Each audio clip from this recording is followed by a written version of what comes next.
Hi, I'm Dr. Amy Robbins, and welcome to Life, Death, and the Space Between podcast. I'm a clinical psychologist and medium, and here we explore life, death, consciousness, and what it all means. So we are in Thanksgiving week right now, and I just wanted to wish everybody a happy Thanksgiving and hope that you can find some time to spend it with people you love, people you care about. I know that things are incredibly difficult right now. Also wanted to let you all know that my program waitlist is up. If you check the show notes, you can sign up for the waitlist for that program, and there'll be more information coming out on that shortly. Also, if you have not yet subscribed to my newsletter, head on over to dramyrobbins.com and you can subscribe there.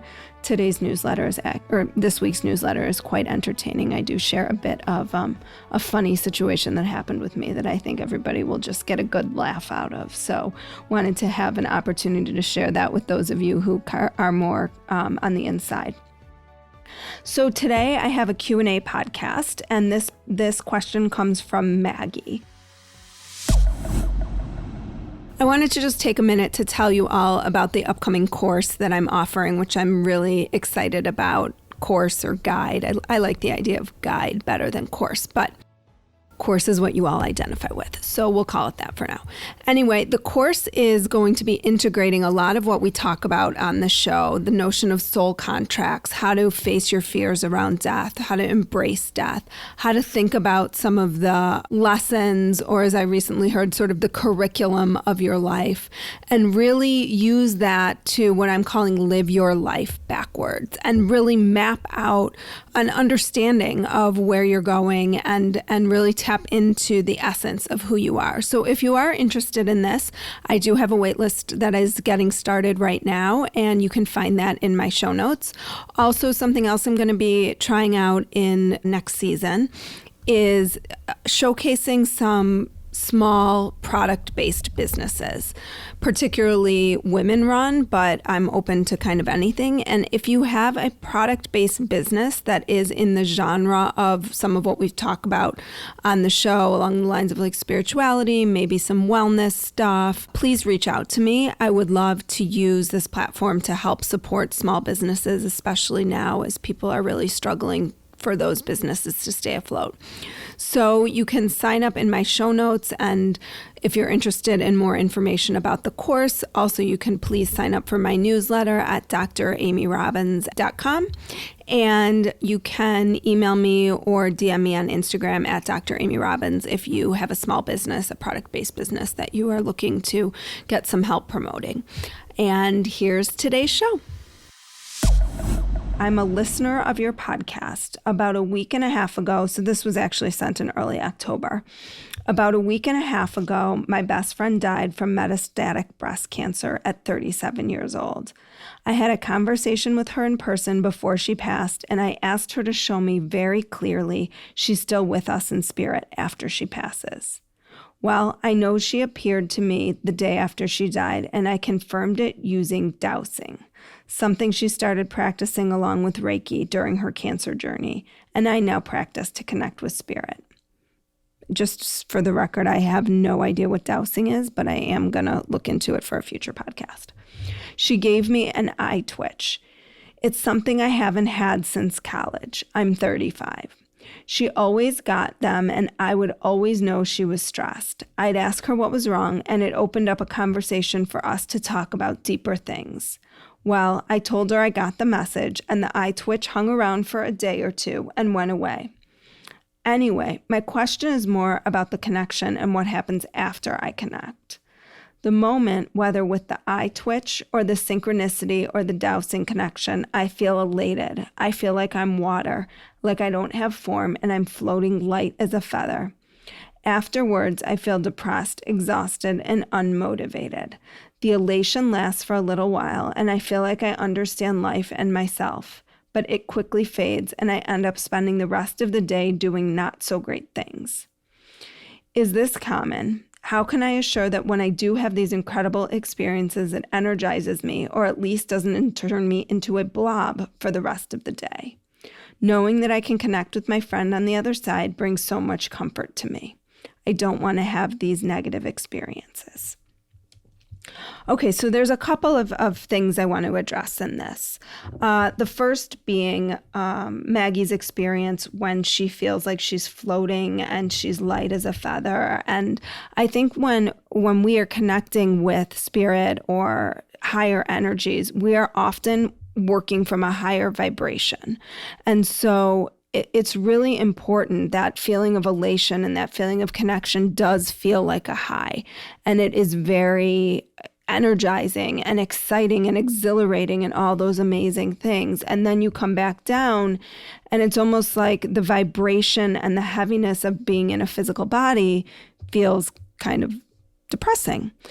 And so what's really important for people to know is when they are connecting, and I get this question often, which is like, what can I do to connect? And I always say the same thing. The most important thing you can do is to meditate.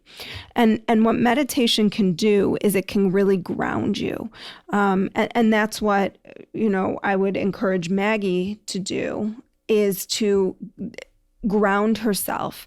And when you are sitting in meditation and you are connecting with spirit, it is always extremely important to set your intention so that your intention is for your highest and best good and for everybody's around you's highest and best good. So that will protect you energetically from really any negative energies coming in, but also you need to protect your energy.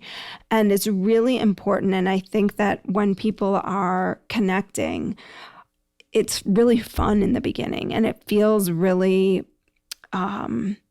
enlightening, and it can be, you can be playful with it, but you also have to be really careful with it because you don't want to be in that plane all the time. Unfortunately, or fortunately, we are earthly beings. We live in a physical body. We have to inhabit this plane, plane. And so when we are here, we need to make sure that we're continuing to do things that keep us grounded. So meditation is one way to keep you grounded. A bath with Epsom salts, things along those lines keep you grounded. Teas that are very earthy keep you grounded. I'm not a crystal person. I don't fully understand crystals and how they work. I'm working on an episode of all that for next season, but I think crystals would be a good way to ground yourself if that's something you do. Just sitting and planting yourself, firmly sitting on the earth, planting your feet down. If you're meditating, sitting in a chair, envisioning your feet and your roots deeply planted. All of those things can keep you grounded as you rise up and raise your vibration to be able to connect with spirit. So the only way you can, you can have a spontaneous, spiritually transformative experience, which if you've listened to my podcast, that's how I first got started with this. But when you're intentionally connecting, all of these things are extremely important to do. Because you don't want to feel depressed when you come back into a physical body. We have to live in a physical body. We have to live in this world. And you want to be able to move back and forth between those two experiences somewhat seamlessly. The other thing you can do is ask for help. So ask before, when you're setting the intention for your meditation, or even after, that you want help in regrounding, that you want your angels, guides, loved ones, whomever you contact and connect with, to keep you grounded and safe and to help you continue to have that feeling of elation and excitement even when you're back in a physical body. So I think that what I want people to take away from this is the importance of just continuing the conversation, just like you would if you were with a human being in a physical form, is that you would say to them, hey, that doesn't feel great to me, or hey, can you help me do this? You can do the same thing with spirit. You just have to ask. Otherwise, they, in quotes, they will not be able to help you because they might not know what you need or might not want to intrude. And so I just want you all to just really think about that. You have control, you have the power, and you get to set the boundaries in all of this. There's no other entities that should be doing that for you. So again, if anybody has any other questions regarding anything, please send me an email at ldsbquestions@gmail.com or at dramyrobbins@gmail.com. DM me on Instagram. Just get in touch. Hope you all have a wonderful holiday, and stay tuned for an incredible episode on Thursday, which was sort of an episode that I fell into about Rena. If you listened to her last week, we talked about consciousness, but she also had a near-death COVID experience. So listen to that. Hope you all have a great week. Like what you heard today and want to hear more? Wondering what comes next and what it all means? Head over to Apple Podcast, Spotify, Stitcher, Google Play, or anywhere you get your podcasts and hit subscribe. Also, if you could take a minute to rate and review my podcast, I would really appreciate it. Stay tuned as we continue to explore life, death, and the space between.